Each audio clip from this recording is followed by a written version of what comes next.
जैसे आज हम लोग क्या करेंगे बोलो, ये देखेंगे कि इलेक्ट्रोड पोटेंशियल जो रहता है, मतलब उसकी इलेक्ट्रॉन गेन करने की टेंडेंसी के बारे में डिस्कशन करेंगे कि इलेक्ट्रॉन गेन करने की टेंडेंसी क्या। जैसे आप लोगों ने प्रीवियस क्लास में देखा होगा कि जैसे आपने प्रीवियस क्लास में ही देखा होगा, जैसे मैं लिखता था E naught of Z N plus two से क्या बोलो अपन के पास क्या बोलो जेड एन। इसका मतलब क्या होता है, मतलब इसका मतलब ये -0.76 की वैल्यू थी।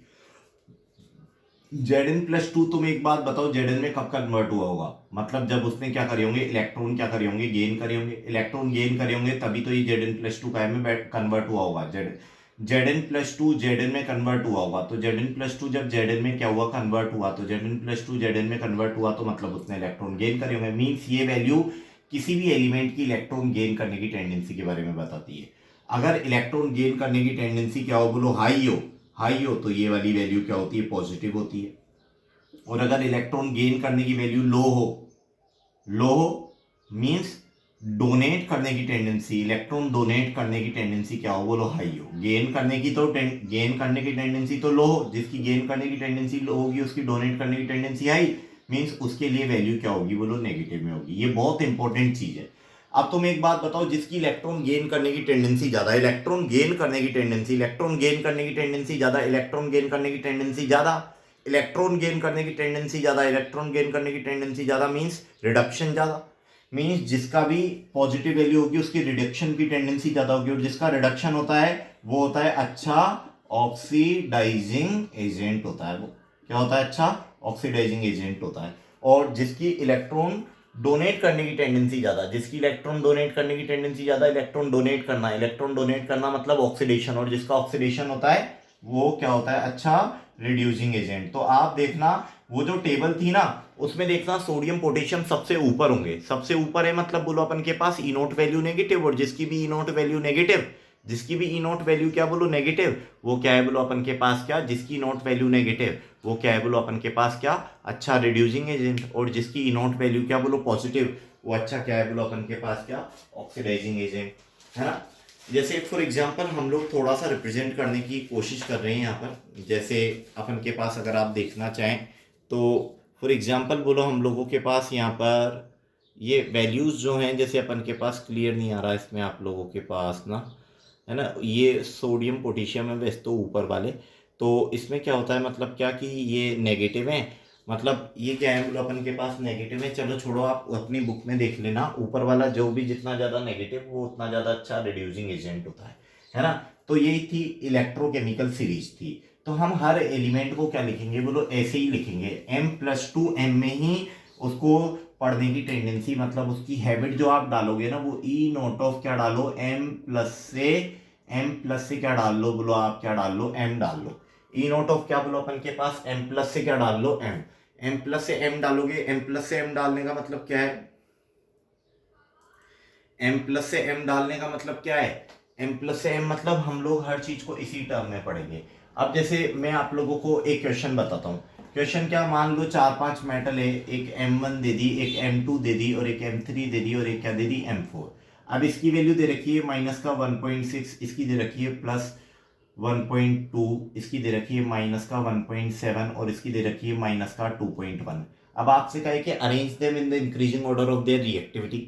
तो रिएक्टिविटी तुम एक बात बताओ, सबसे ज्यादा रिएक्टिविटी किसकी होगी, उस मेटल की रिएक्टिविटी सबसे ज्यादा होगी जो जब सबसे जल्दी इलेक्ट्रॉन क्या करेगा, डोनेट करेगा। और अभी अभी मैंने इसके जस्ट पहले जो अभी मिटाया है, इसके जस्ट पहले मैंने आपको बताया था, जिसकी वैल्यू जितनी ज्यादा नेगेटिव उसकी इलेक्ट्रॉन गेन करने की टेंडेंसी लो, गेन की टेंडेंसी लो मींस डोनेट करने की टेंडेंसी क्या, ज्यादा। जिसकी गेन करने की टेंडेंसी लो होती है उसकी डोनेट करने की टेंडेंसी क्या, ज्यादा। मींस जितना ज्यादा इनोट वैल्यू किसी की नेगेटिव हो, जिसकी इनोट वैल्यू जितनी ज्यादा नेगेटिव, जिसकी इनोट वैल्यू जितनी ज्यादा नेगेटिव, जिसकी इनोट वैल्यू जितनी ज्यादा क्या, नेगेटिव है, जिसकी इनोट वैल्यू जितनी ज्यादा नेगेटिव है वो उतनी ज्यादा क्या होगी, रिएक्टिव होगी। क्यों, नेगेटिव वैल्यू, इनोट वैल्यू किस में बताती है, गेन करने की टेंडेंसी। अब गेन करने की वैल्यू क्या है, नेगेटिव है, गेन करना नेगेटिव, नेगेटिव मींस गेन करने की टेंडेंसी लो, गेन करने की टेंडेंसी लो मींस डोनेट करने की टेंडेंसी क्या, हाई। तो किसकी डोनेट करने की टेंडेंसी हाई होगी बताओ, सबसे ज्यादा इनोट वैल्यू नेगेटिव किसकी है, M4 की, मींस सबसे ज्यादा रिएक्टिविटी M4 की होगी। फिर किसकी है, M3 की, फिर किसकी है, M1 की, और फिर किसकी है बोलो अपन के पास, किसकी बोलो, M2 की। ये क्या होगा, रिएक्टिविटी का क्या हो जाएगा, ऑर्डर हो जाएगा। अच्छा एक और चीज अगर हम लोगों से पूछे, arrange them in the increasing order, arrange them in the increasing order, arrange them in the increasing order of their reducing part. तो मैंने बताया था जिसकी ई नॉट वैल्यू जितनी ज्यादा नेगेटिव होती है वो उतना ही अच्छा रिड्यूसिंग एजेंट होता है। अब बताओ सबसे ज्यादा नेगेटिव वैल्यू किसकी है, M4 की है। तो जिसकी ई नॉट वैल्यू जितनी ज्यादा नेगेटिव उतना ही अच्छा रिड्यूसिंग एजेंट। देन फिर क्या आ जाएगा, M3 आ जाएगा, फिर क्या आ जाएगा, M1 आ जाएगा और M2 आ जाएगा। तो ये बोलो अपन के पास रिड्यूसिंग एजेंट के बारे में। अच्छा मान लो कि जैसे अपने पास ये इलेक्ट्रोकेमिकल सीरीज है, इसके और क्या फायदे हैं। जैसे मैंने आपको बताया था Zn प्लस क्या बोलो Cu+2 कन्वर्टेड इनटू क्या बोलो Zn+2 प्लस क्या बोलो Cu। तो मैंने कहा था स्टैंडर्ड, जैसे स्टैंडर्ड वैल्यू क्या होती है, जैसे मान लो कैथोड है, स्टैंडर्ड वैल्यू क्या है, एनोड है। तो अपन को तो नहीं पता, जैसे 0 से +2 वैलेंसी बढ़ रही है मतलब ऑक्सीडेशन, और जिसका ऑक्सीडेशन होता है वो क्या होता है, एनोड। अब बताओ यहाँ पे कॉपर की वैलेंसी कितनी है, +2, और यहाँ पे कॉपर की वैलेंसी कितनी है, 0। +2 से 0, बताओ वैलेंसी बढ़ रही है घट रही है, घट रही है तो क्या है बोलो, कैथोड। तो एनोड कैथोड आ गए। तो बताओ एनोड कौन है अपने पास, ये कैथोड कौन है, तो मैं यहाँ पर लिख दूं कैथोड कौन, कैथोड Cu+2 से Cu। एनोड क्या है, एनोड है क्या बोलो अपन के पास Zn+2 से Zn, और ये माइनस, और यहाँ पर क्या जाएगा E, और यहाँ पर क्या जाएगा सेल। अब स्टैंडर्ड कंडीशन में है तो अपन ने ये स्टैंडर्ड, अब वैल्यूज पुट करेंगे तो टेबल में से करेंगे, और टेबल में जितनी भी वैल्यूज लिखी हुई है वो हाइड्रोजन को कनेक्ट करके निकाली गई है, और हाइड्रोजन को कनेक्ट करके निकाली गई है, इसलिए वो सारी वैल्यूज क्या है, स्टैंडर्ड है। तो स्टैंडर्ड में से स्टैंडर्ड सब्ट्रैक्ट करेंगे तो भी आएगा भी क्या, स्टैंडर्ड। तो Cu+2 से Cu की वैल्यू टेबल में देखो कितनी दे रखी है, और मुझे बताओ, है ना, +0.34, माइनस इसकी बताओ, जल्दी देख के बताओ, माइनस का 0.76, इसको ऐड करेंगे तो 1.1 वोल्ट बोलो अपन के पास क्या आ गया, E naught value. Means third application है ना जो कोल्हाउस लॉ की, वो ये है कि हम लोग स्टैंडर्ड सेल पोटेंशियल कैलकुलेट कर सकते हैं। क्या कैलकुलेट कर सकते हैं, स्टैंडर्ड सेल पोटेंशियल हम लोग क्या कर सकते हैं, कैलकुलेट कर सकते हैं। तो स्टैंडर्ड सेल पोटेंशियल बोलो हम लोगों के पास कैलकुलेट होकर आ गया कि स्टैंडर्ड सेल पोटेंशियल हो गया बोलो अपन के पास क्या, 1.1 वोल्ट। कितना हो गया, 1.1 वोल्ट पॉजिटिव में। अच्छा एक और मैं आपको बात बताऊं कि जैसे कोई ये तो रिएक्शन है, हमें तो पता ही नहीं था कि ये रिएक्शन होगी या नहीं होगी, मतलब ये रिएक्शन स्पॉन्टेनियस है या नॉन स्पॉन्टेनियस है, कैसे पता लगे। तो मैं इसकी भी एक लॉजिक बता देता हूँ कि जैसे आपको देते ये दो एलिमेंट है, बताओ इनके बीच में जो रिएक्शन है, एनसीईआरटी का शायद एक्सरसाइज का लास्ट क्वेश्चन यही है, predict whether the reaction is feasible और नॉन फिजिबल। तो आप आज आप उस क्वेश्चन को करना, कैसे करोगे उस क्वेश्चन को, उसमें दो एलिमेंट दिए हुए हैं, अब उन दोनों एलिमेंट से क्या करनी है, ऐसी रिएक्शन बनानी है और देखना है कि भाई उसका वो फिजिबल है या नहीं है। तो आप देखना, अगर उसकी ई नोट वैल्यू निकाल कर देखना ऐसे, अगर पॉजिटिव आ जाए तो फिजिबल है, मीन्स हो जाएगी, और अगर नेगेटिव आ जाए ये आंसर तो मतलब वो रिएक्शन नॉन स्पॉन्टेनियस से होएगी नहीं। क्लियर, मैं भी करके बताऊंगा आप लोगों को वो क्वेश्चन, है ना। बट अभी मैं आप लोगों को एक और छोटी सी चीज बता दूं, बहुत सारी मेटल्स ऐसी होती है, बहुत सारी मेटल्स ऐसी होती है, हम लोग जानते हैं एसिड की एक कैरेक्टरिस्टिक प्रॉपर्टी होती है, सारे एसिड क्या करते हैं, जितने भी एसिड होते हैं ना, सारे एसिड क्या करते हैं, सारे के सारे एसिड, सारे के सारे क्या करते हैं, एसिड जो रहते हैं ना वो एसिड उसमें क्या डालते हैं, मेटल। तो मेटल क्या करती है, उसको मेटल डाली और एसिड, मेटल और एसिड, मेटल प्लस क्या बोलो एसिड, तो हाइड्रोजन गैस लिबरेट करते हैं। तो हमें पता है, मान लो कोई भी मैंने क्या ले लिया, मेटल ले ली, और यहाँ पर क्या ले लिया, कोई भी क्या ले लिया बोलो, एसिड ले लिया, और यहाँ पर क्या बन गया, सॉल्ट बन गया, और बोलो अपन के पास हाइड्रोजन गैस क्या हो गई, लिबरेट हो गई, है ना। तो सॉल्ट में मैंने यूँ ले लिया भाई, सॉल्ट जो बना वो क्या बना बोलो, M+ ही बना, और एसिड का भी जो H+ आयन होता है वही यूज मैंने यहाँ पर। तो तुम एक बात बताओ मुझे, जैसे ये रिएक्शन है, बताओ जैसे किसी एलिमेंट के ऊपर जब कोई चार्ज नहीं होता ना, तो मेटल की वैलेंसी क्या लेते हैं अपन, 0, 0 से क्या हो गया बोलो +1, तो क्या हुई वैलेंसी बढ़ी, बढ़ी तो क्या हो गया बोलो अपन के पास क्या बोलो, एनोड। यहाँ पे हाइड्रोजन के ऊपर चार्ज कितना, +1, और यहाँ पर हाइड्रोजन के ऊपर चार्ज क्या बोलो 0, वैलेंसी घटी, घटी तो क्या बोलो अपन के पास क्या बोलो, कैथोड। तो बताओ E naught of cell, E naught of cell is equal to क्या हो जाएगा, E naught of cathode, cathode कौन है बताओ जल्दी बताओ, H+ से क्या बोलो H2 minus E naught of anode, anode क्या है, M+ से M।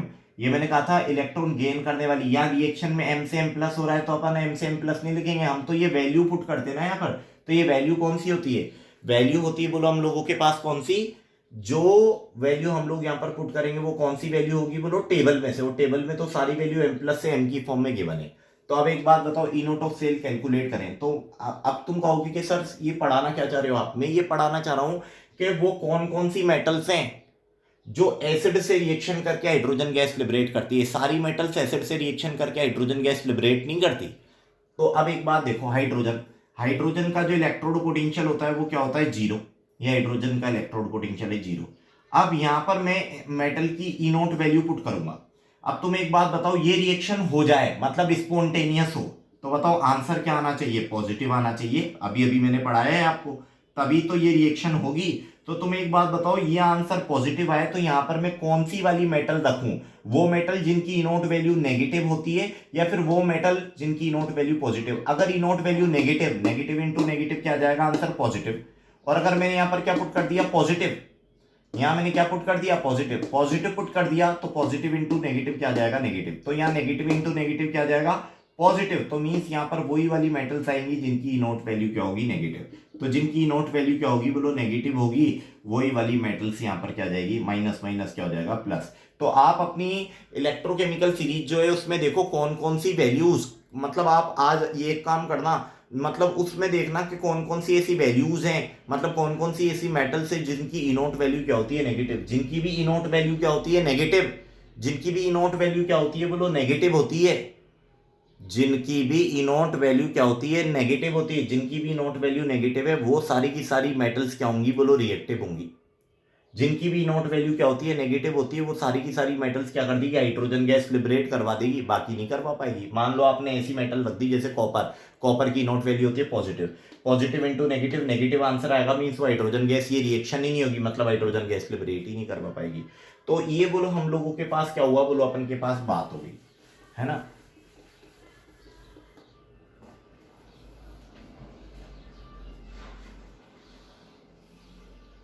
इस पर बेस्ड आज एनसीईआरटी की एक्सरसाइज का क्वेश्चन नंबर 1, 2 है, और बहुत सारे छोटे छोटे क्वेश्चन एनसीईआरटी में, वो आज आप लोग करो, फिर बाकी मैं कल करवाता हूँ।